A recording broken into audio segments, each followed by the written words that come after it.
గణేశాయ నమః దినేశాయ నమః వన్హయే నమః ఓం నమః శివాయ శ్రీమాత్రే నమః శ్రీకృష్ణ పరబ్రహ్మణే నమః గురుపుంగవ పుంగవకేతనతే సమతామయతాన్నహి కోపి సుధీః శరణాగతవత్సల తత్వనిధే భవశంకరదేశిక మే శరణం. గురుపుంగవ పుంగవకేతనుడైన పరమశివుని అంశయైనవాడా, నీ సమానమైన వారు, నీకు సరి అయిన వారు ఎవరూ లేరు. నన్ను కరుణించి నీ మార్గంలో నన్ను పయనింపజేయి తండ్రి.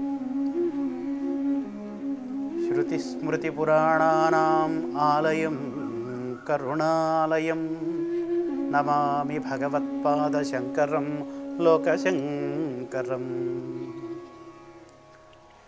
భారతీయుల పురాకృత సుకృత కారణంగా పరమేశ్వర తత్వం సంకట పరిస్థితిలో భారతావని ఉన్నప్పుడల్లా ప్రతి 300-400 సంవత్సరములకు ఒకసారి అయినా తన తత్వాన్ని అవతార రూపంలో, గురువుల రూపంలో ఈ భూమి మీద అవతరింపజేసి అజ్ఞానంలో, అహంకారంలో, తమస్సులో పడి భ్రమిస్తున్న భారతీయులకు జ్ఞాన ఉపదేశం కలిగించి, జ్ఞాన నేత్రాన్ని తెరిపించి వారి ద్వారా సమస్త ప్రపంచానికి జ్ఞాన ప్రకాశాన్ని అందిస్తూనే ఉన్నది.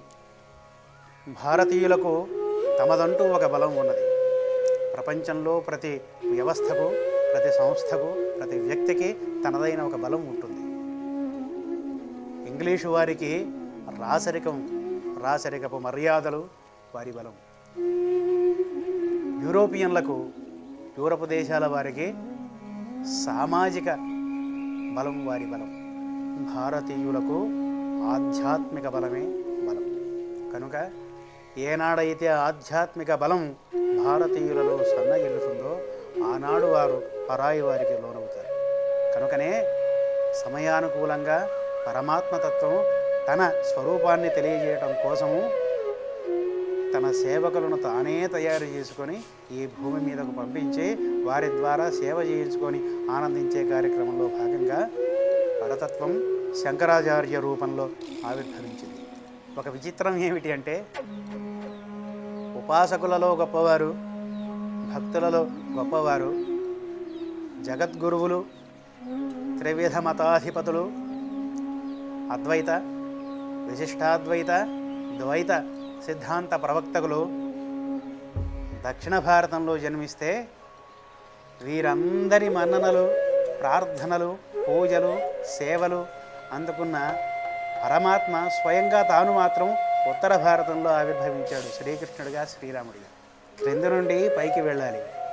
ఆచార్యులతో ప్రారంభమై వారి జ్ఞానప్రకాశపు వెలుగులో పైదాకా పరమాత్మ దాకా చేరుకోవాలి. కనుక బహుశా దక్షిణాపధాన క్రింద దేశంలో క్రింద భాగంలో మహానుభావులైన ఆధ్యాత్మిక తత్వవేత్తలు, జగద్గురువులు జన్మిస్తే వీరి అంతర్యామి అయిన, మనందరి అంతర్యామి అయిన పరమాత్ముడు ఉత్తరాపధాన జన్మించాడు. కేరళలో పూర్ణానదీ తీరంలోని కాలడి గ్రామంలో ఆర్యాంబ, శివగురు అనే 2 దంపతులు ఉన్నారు. ఆర్య అంటే అమ్మవారు పార్వతీదేవి, శివగురువు అంటే సాక్షాత్తు శివుడే. ఈ ఆర్యాంబ శివగురువులకు సంతానం లేక వారు బాధపడుతూ ఉంటే సమీపంలో ఉన్న వృషాచలానికి వెళ్ళి వృషాచలేశ్వరుని సేవించి అక్కడ నిద్ర చేస్తే ఆ నిద్రలో వృషాచలేశ్వరుడు స్వామివారు ఆర్యాంబకు, శివగురువుకు ఇద్దరికీ వారి స్వప్నంలో సాక్షాత్కరించాడు. మీకు అనేకులు దీర్ఘాయుష్షు గలవారు, అప్రయోజకులైన సంతానం కావాలా? ఒకే ఒకడు అల్పాయుర్దాయం కలిగిన వాడు, సకల జగత్తుకు గురువు కాగలిగినవాడు కావాలా అని ప్రశ్నించాడు కలలు. మేము ఏది కోరుకున్నా ఫలితాన్ని ఇచ్చేది మాత్రం నీవే, కనుక నీ స్వేచ్ఛ ప్రకారంగా మాకు ఏది ప్రాప్తమో దాన్ని నీవే ప్రసాదించు స్వామి అని భార్యాభర్తలు విడివిడిగా తమ స్వప్నాలలో కోరుకున్నారు. మీకు అల్వాయుష్షు కలిగినప్పటికీ సకల ప్రపంచాన్ని శాసించగలిగినవాడు భక్తి మార్గంలో, సకల ప్రపంచాన్ని నడిపించగలిగినవాడు ఆధ్యాత్మిక మార్గంలో, సకల ప్రపంచాన్ని నిలబెట్టగలిగినవాడు ధర్మ మార్గంలో కుమారుడు జన్మిస్తాడు అని స్వామి అంతర్ధానం చెందాడు. మేలుకున్న భార్యాభర్తలు ఆర్యాంబ, శివగురువు స్వామికి ధన్యవాదాలు తెలిపి తమ గ్రామానికి వచ్చేశారు. కాలక్రమంలో అనతి కాలంలోనే గర్భాన్ని ధరించిన ఆర్యాంబ మహానుభావుడైన బాలకుడికి జన్మనిచ్చింది. శంకరుడు అని నామకరణం చేశారు. శంకరుడు పుట్టిన కొన్ని నాళ్లకు శివగురువు కాలధర్మం చెందాడు. అయినా ఆర్యాంబ తన సనాతనమైన సంప్రదాయపు జాడలను వదిలిపెట్టక పిల్లవాడిని విద్యాభ్యాసం నిమిత్తం గురుకులంలో చేర్పించింది. పూర్ణా నదీ తీరంలో గురుకులంలో విద్యాభ్యాసం చేస్తూ వైదిక సంప్రదాయం ప్రకారము, హైందవ సాంప్రదాయం ప్రకారము గురు శుశ్రూష చేస్తూ గురువుగారి నిమిత్తము తమ నిమిత్తం కూడా యాచన చేస్తూ ఆ వచ్చిన దాంట్లో సగభాగం గురువుగారికి అప్పగించాలి. మిగిలిన సగభాగాన్ని శిష్యులు ఆహారంగా గ్రహించాలి. సగముతో గురువు, గురువు పత్ని, అతిథి, అభ్యాగతులు, ఆశ్రమానికి వచ్చేవారి రాకపోకలు, ఆ అతిథి సత్కారాలు నిర్వహింపబడితే మిగిలిన సగంతో శిష్య బృందము ఉదరపోషణ చేసుకుంటూ గురువుకు, గురు పత్నికి సేవ చేస్తూ ఆచార్యుడు తాను ఆచరించి వారి వద్ద ఉండి తను చేస్తూ చూపిస్తూ నడిపిస్తూ ఉంటే విద్యాబుద్ధులను పిల్లవాళ్ళు నేర్చుకునేవాళ్ళు. ఆ క్రమంలోనే శంకరుడు తన విద్యాభ్యాసం కొనసాగిస్తూ భిక్షాటన చేస్తూ ఒక ఇంటి ముందు నిలబడి భవతి భిక్షాందేహి అని పిలిచాడు. లోనుండి జవాబు రాలేదు. మరలా భవతి భిక్షాందేహి అని పిలిచాడు.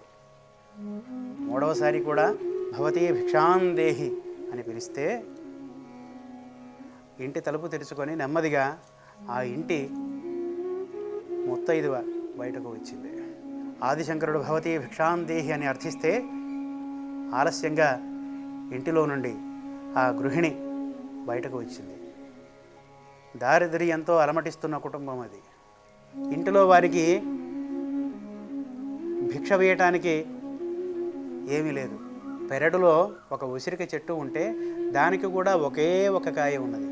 ఆ ఉన్న ఒక కాయను తీసుకువచ్చి ఆదిశంకరులకు భిక్ష వేసింది. ఇంతటినీ గమనిస్తున్న 5 ఏండ్ల బాలకుడు ఆదిశంకరుడు. ఆదిశంకరుల వారు సాక్షాత్తు శంకరాచార్యులు, శంకరుని అవతారం కనుక 1వ సంవత్సరం వయసు నిండగానే నడవటం, పలకటం నేర్చుకున్నాడు. 2వ సంవత్సరంలో వారి మాతృభాషలో ఉన్న సమస్త ఆధ్యాత్మిక గ్రంథాలను ఆకళింపు చేసుకున్నాడు. 3వ సంవత్సరంలో సంస్కృత గ్రంథాలను అభ్యసించాడు. 3వ సంవత్సరం నిండిన తరువాత విద్యాభ్యాసానికి పంపిస్తే 5వ సంవత్సరంలో భిక్షాటనకు బయలుదేరిన స్వామివారి నోట నుండి ఆశువుగా వారు వెలువరించిన స్తోత్రాలలో ప్రథమ స్తోత్రంగా మనం భావిస్తూ ఉన్న కనకధార స్తవం ఆహి రూపకంగా, ప్రార్థనా రూపకంగా ఈ నేల మీద తొలి స్తోత్ర గంగారస ప్రవాహంగా, వారి స్తోత్రరస గంగా ప్రవాహంగా వెలువడింది. అంగం హరే పులకభూషణమాశ్రయంతి భృంగాంగనేవ ముకులాభరణం తమాలం అంగీకృతాఖిల విభూతిరపాంగలీలా మాంగళ్యదాస్తు మమ మంగళదేవతాయా. అంగం హరే పులకభూషణమాశ్రయంతి భృంగాంగనేవ ముకులాభరణం తమాలం అంగీకృతాఖిల విభూతిరపాంగలీలా మాంగళ్యదాస్తు మమ మంగళదేవతాయా. శ్రీహరి శరీరం మీద పులకలుగా, ఆ పులకలే విభూషణములుగా చేసుకొని ఆశ్రయించుకుని ఉన్న మహానుభావురాలు. పద్మాన్ని భృంగము ఎలా ఆశ్రయించుకొని ఉంటుందో, తమాల వృక్షము లత వృక్షానికి ఎలా అల్లుకొని ఉంటుందో, అలా స్వామివారిని ఆశ్రయించుకొని మహానుభావురాలు నిత్యానపాయిని అయిన ఆ శ్రీ మహాలక్ష్మిని ప్రార్థిస్తూ ఉన్నారు. శ్రీ మహావిష్ణువుగా ఉన్నప్పుడు లక్ష్మీదేవి రూపంలో, శ్రీరాముగా ఉన్నప్పుడుగా సీతాదేవి రూపంలో, శ్రీకృష్ణుడిగా ఉన్నప్పుడు రుక్మిణి సత్యభామాదుల రూపంలో ఎల్లప్పుడూ స్వామివారిని అంటిపెట్టుకుని ఉండే ఆ జగజ్జనని ఇచ్చట వైష్ణవ శక్తిని స్వామివారు ఉపాసిస్తున్నారు కనుక వైష్ణవ ధర్మంలో, వైష్ణవ సేవా మార్గంలో అయ్యవారికి అంటే జగజ్జనకునకు పరమాత్మకు భక్తులకు మధ్య సంధానకారిణిగా పురుషకారంగా పరమపురుషుణ్ణి భక్తులకు అనుకూలంగా మార్చే రూపంలో పురుషకారిణిగా అమ్మవారు ఉంటుంది కనుక అమ్మవారిని ఆశ్రయిస్తే అమ్మను పట్టుకుంటే అమ్మ ద్వారా అయ్యను పట్టుకోవడం తేలిక. కనుక ఇంటి వద్ద అల్లరి చేసే పిల్లవాళ్ళైనా అమ్మతోటే నాన్నగారికి రికమెండేషన్లు చేయించుకునేది. అమ్మ ప్రసన్నురాలవుతే అమ్మకి ఎట్లాగూ నాన్న వసుడే కనుక అమ్మ గీచిన గీత దాటడు కనుక అమ్మ చెప్పినట్లు అయ్య వింటాడు కనుక కుర్రవాని కోరిక తీరుతుంది. కనుక ఓం ప్రథమంగా ఆయన వారు అందించిన వాంగ్మయంలో మొట్టమొదటి స్తోత్రమే లక్ష్మీ ప్రసన్నంగా ప్రపంచాన్ని అనుగ్రహించాలనే ఉద్దేశంతో, లక్ష్మీ ప్రసన్నంగా ఆ ఇంటిని ఆశీర్వదించాలనే ఉద్దేశంతో, ఆ ఇల్లాలిని కనుకరించాలనే ఉద్దేశంతో మహాలక్ష్మిని ప్రార్థిస్తూ ఉన్నారు. ముగ్ధా ముహుర్విదధతి వదనే మురారే ప్రేమత్రపా ప్రణిహితాని గతాగతాని మాలాదృశోర్మధుకరీవ మహోత్పలేయా సామే శ్రియం దిశతు సాగర సంభవాయ. భక్తి, జ్ఞానము, వైరాగ్యము, శబ్దముల సంయోజనంలో సంగీత మాధుర్యము, చమత్కృతి, భావుకత్వము, రసపోషణ, ధార ఇన్నింటినీ కలిగి ఉన్న మహా కవిత్వ సంపద ఆదిశంకరాచార్యుల వారి వాంగ్మయం. ఆదిశంకరుల వారు సంస్కృతంలో, పోతన మహానుభావుడు తెలుగులో తమ పాండితి వ్యుత్పత్తులను పరమాత్మకు అభిముఖంగా ప్రసారం చేశారు కనుక లౌకిక వాంగ్మయం వైపు వారు దృష్టి పెట్టలేదు కనుక సంస్కృతంలో మిగిలిన కవులు, తెలుగులో మిగిలిన కవులు అదృష్టవంతులైపోయి. ఆదిశంకరుల వారు కానీ సంస్కృతంలో, పోతన మహానుభావుడు తెలుగులో కానీ లౌకిక వాంగ్మయం వైపు వారు దృష్టి సారించినట్లయితే లౌకిక ప్రపంచంలోని వేరే మహానుభావులైన కవులందరూ వెనకడుగే వేసేవారు, అందులో సందేహం లేదు. ఆదిశంకరుల వారి వాంగ్మయాన్ని సాధ్యమైనంత వరకు విస్తృతంగా చర్చించుకునే భాగంలో ఇంతటినీ మనం ఆకళింపు చేసుకోవడానికి మన ప్రాప్తం ఉన్న మేర ప్రయత్నిద్దాం. ఇక్కడ కనకధారా స్తోత్రంలో ఎంత ప్రతిభా, వ్యుత్పత్తి, పాండితి, చమత్కృతి ఉన్నాయో మనం గమనించాలి. ముగ్ధా ముహుర్విదధతి వదనే మురారే ప్రేమత్రపా ప్రణిహితాని గతాగతాని. అమ్మవారు ముగ్ధ, స్నిగ్ధ, అయ్యవారిని ప్రేమతో తదేకంగా చూస్తూ ఉంటే అయ్యవారి దివ్యసుందరమైన విగ్రహం మీదకి తన చూపులను ప్రసరించి మరలా వెనక్కులాక్కుంటూ ఉంటే ఆయన చుట్టూ ఈవిడగారి చూపులు పరిభ్రమిస్తూ ఉంటే ఆ చూపులు ఒక మాలికలాగా ఉన్నాయి. మాలాదృశోర్ మధుకరీవ మహోత్పలేయా సామే శ్రియం దిశతు సాగర సంభవాయ. మాలలాగా తన చూపులను స్వామివారి చుట్టూ ప్రసరింపజేసి తనకు వశీకృతం చేసుకుంటూ ఉంటే మధువును గ్రోలినట్లుగా స్వామివారి సౌందర్య రసాన్ని తన 9 వంటి కన్నులతో ఈవిడగారు ఆస్వాదిస్తూ ఉంటే స్వామివారు కూడా పరవశులై ఇట్టే లొంగిపోతారన్నమాట. కనుక అలా సకల జగత్తును పుట్టించే, పరిపాలించే, లయింపజేసే మహానుభావుడి ఇల్లాలవైన మహాలక్ష్మి అమ్మ నన్ను అనుగ్రహించి ఈ ఇల్లాలిని అనుగ్రహించు.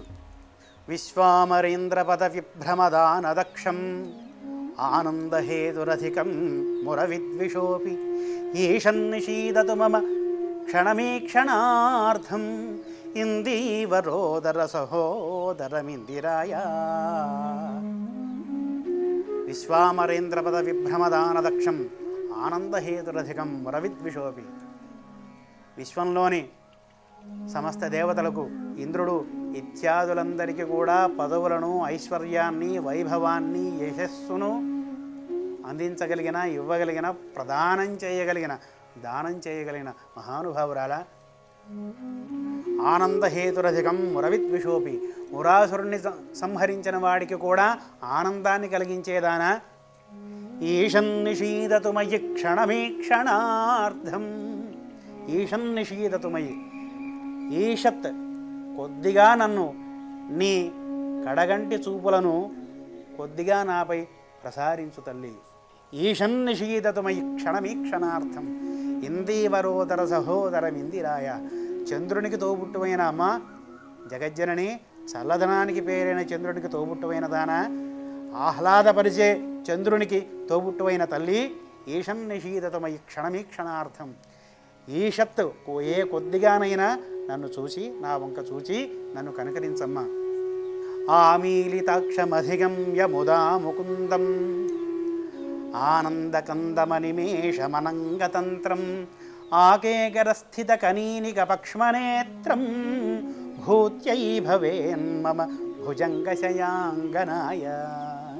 అరవిరిసిన పద్మము వలె సంతోషాతిరేకంతో కొద్దిగా విచ్చుకున్న కన్నులతో, అంటే స్వామివారితో కలిసిన ఆనందం చేత కలిగిన మత్తు కారణంగా అర్ధనిమీలిత నేత్రములుగా ఉన్న నీ నేత్రాన్ని కొద్దిగా తెరిచి నీ సాధకుల వైపు, నీ భక్తుల వైపు, నీ మార్గంలో నడిచే వాళ్ళ వైపు నీవు ప్రసరించినట్లయితే అమ్మ, మా దారిద్ర్యం తొలగిపోతుంది.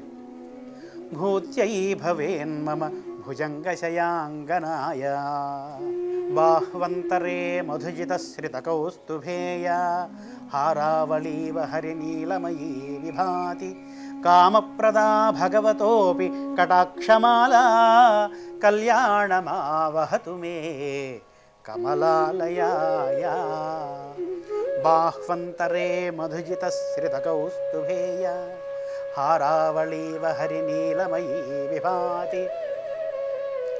మధుదానవుణ్ణి చంపిన వాడి వక్షస్థలం మీద, ఆయనను కలుసుకున్న ఆనందంతో ఆ విశాలమైన వక్షస్థలం మీద, సకల జగత్తును నిరోధించగలిగిన వక్షస్థలం మీద, సకల జగత్తును నియమించగలిగిన వక్షస్థలం మీద, సకల జగత్తును కరుణించాలనే అపారమైన దయాసముద్రాన్ని నిండిన విశాలమైన వక్షస్థలం మీద, ఆ నీల దేహం మీద నిద్రిస్తూ ఉంటే, బాహ్వంతరే మధుజితశ్రితకౌస్తుభేయ హారావళీవ హరినీలమయీ విభాతి.